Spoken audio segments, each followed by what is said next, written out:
Well, a habit is a redundant set of automatic, unconscious thoughts, behaviors, and emotions that's acquired through repetition. A habit is when you've done something so many times that your body now knows how to do it better than your mind.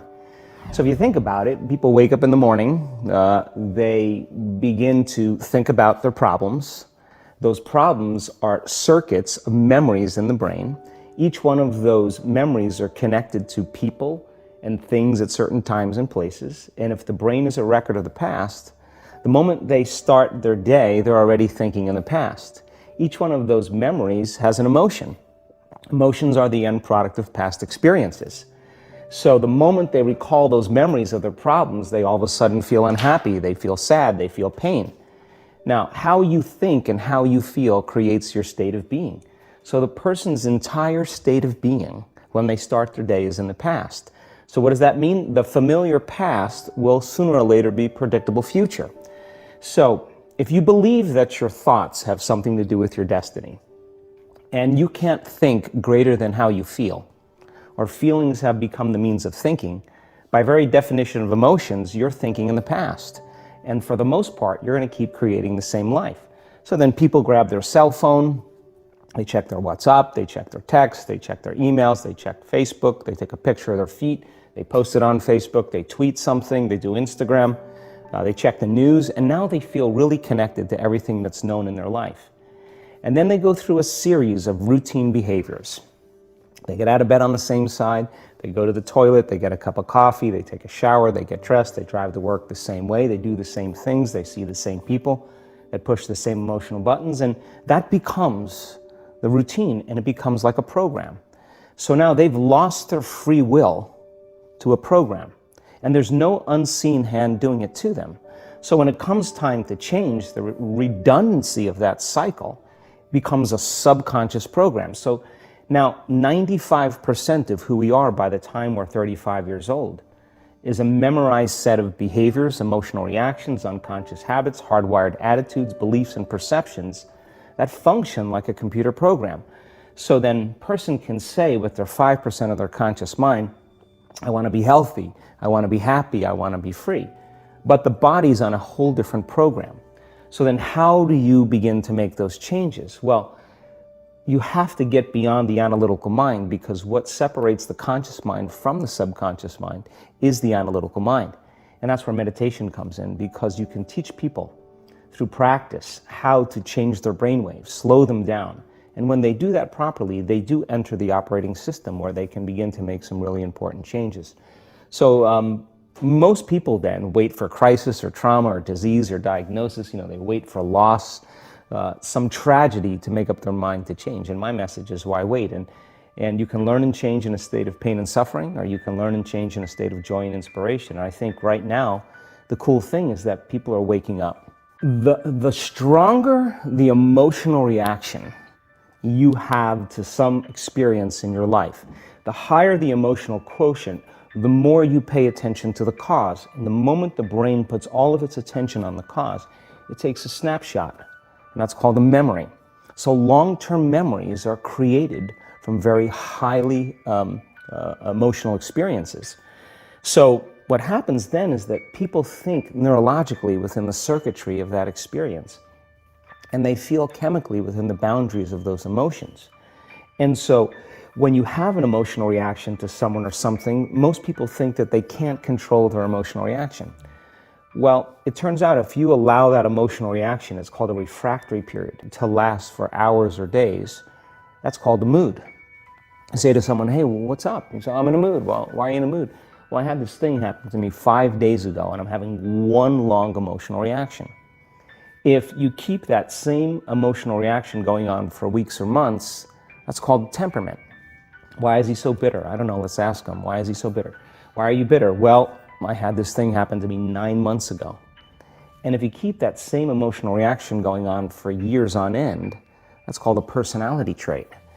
And so learning how to shorten your refractory period of emotional reactions is really where the work starts.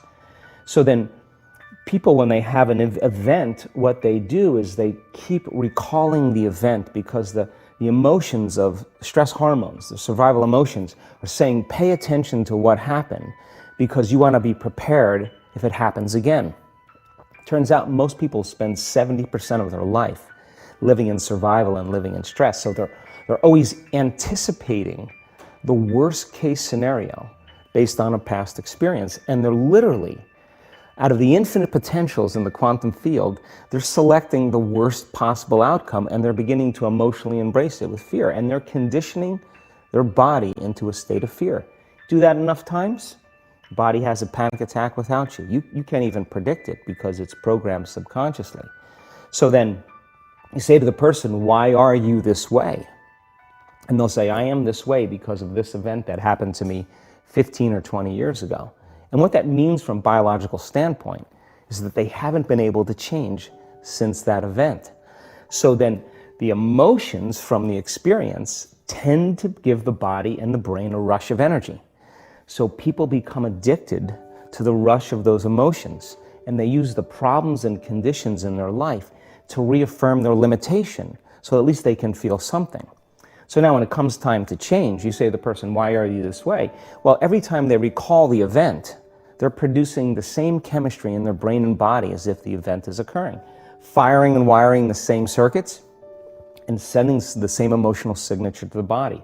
Well, what's the relevance behind that? Well, your body is the unconscious mind. It doesn't know the difference between the experience that's creating the emotion and the emotion that you're creating by thought alone. So the body's believing it's living in the same past experience 24 hours a day, 7 days a week, 365 days a year. And so then when those emotions influence certain thoughts, and they do, and then those thoughts create the same emotions, and those same emotions influence the same thoughts, now the entire person's state of being is in the past. So then the hardest part about change is not making the same choices you did the day before, period. And the moment you decide to make a different choice, get ready, because it's going to feel uncomfortable. I think that the bigger thing is that we keep firing and wiring those circuits. They become more hardwired. So you have a thought and then the program runs. But it's the emotion that follows the thought. If you have a fearful thought, you're going to feel anxiety. The moment you feel anxiety, your brain's checking in with your body and saying, yeah, you're pretty anxious. So then you start thinking more corresponding thoughts equal to how you feel.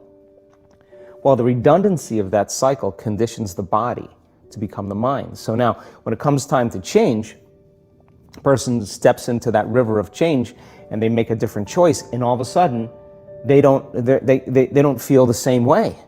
So the body says, well, you've been doing this for 35 years. You're going to just stop suffering and stop feeling guilty and stop feeling shameful, and you're not going to complain or blame or make excuses or feel sorry for yourself. Well, the body's in the unknown. So the body says, I want to return back to familiar territory.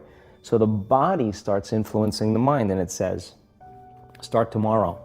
You're too much like your mother. You'll never change. This isn't going to work for you. This doesn't feel right. And so if you respond to that thought as if it's true, that same thought will lead to the same choice, which will lead to the same behavior, which will create the same experience, which will produce the same emotion. Your body is your unconscious mind. In a sense, if you're sitting down and you start thinking about some future worst-case scenario that you're conjuring up in your mind, and you begin to feel the emotion of that event, your body doesn't know the difference between the event that's taking place in your world, outer world, and what you're creating by emotion or thought alone. So most people then, they're constantly reaffirming their emotional states. So when it comes time to give up that emotion, they can say, I really want to do it. But really the body is stronger than the mind because it's been conditioned that way. So the servant now has become the master. And the person all of a sudden, once they step into that unknown, they'd rather feel guilt and suffering because at least they can predict it. Being in the unknown is a scary place for most people because the unknown is uncertain. And people say to me, well, I can't predict my future. I'm in the unknown, and I always say the best way to predict your future is to create it. Not from the known, but from the unknown. What thoughts do you want to fire and wire in your brain? What behaviors do you want to demonstrate in one day? The act of rehearsing them mentally, closing your eyes, and rehearsing the action If you're truly present, the brain does not know the difference between what you're imaging and what you're experiencing in 3D world. So then you begin to install the neurological hardware in your brain to look like the event has already occurred. Now, your brain is no longer a record of the past. Now it's a map to the future. And if you keep doing it, priming it that way, the hardware becomes a software program. And who knows, you just may start acting like a happy person. And then I think the hardest part is to teach our body emotionally what the future will feel like ahead of the actual experience. So what does that mean? You can't wait for your success to feel empowered. You can't wait for your wealth to feel abundant. You can't wait for your new relationship to feel love, or your healing to feel whole. I mean, that's the old model of reality, of cause and effect, waiting for something outside of us to change how we feel inside of us. And when we feel better inside of us, we pay attention to whoever or whatever caused it. But what that means then is that from the Newtonian world is that most people spend their whole life living in lack, waiting for something to change out there. It's all about predicting the future. But the quantum model of reality is about causing an effect. The moment you start feeling abundant and worthy, you are generating wealth. The moment you're empowered and feel it, you're beginning to step towards your success. The moment you start feeling whole, your healing begins. And when you love yourself and you love all of life, you'll create an equal. And now you're causing an effect. And I think that's the difference between living as a victim in your world, saying, I am this way because of this person or that thing or this experience. They made me think and feel this way. When you switch that around, you become a creator of your world, and you start saying, my thinking and my feeling is changing an outcome in my life. And now that's a whole different game, and we start believing more that we're creators of reality.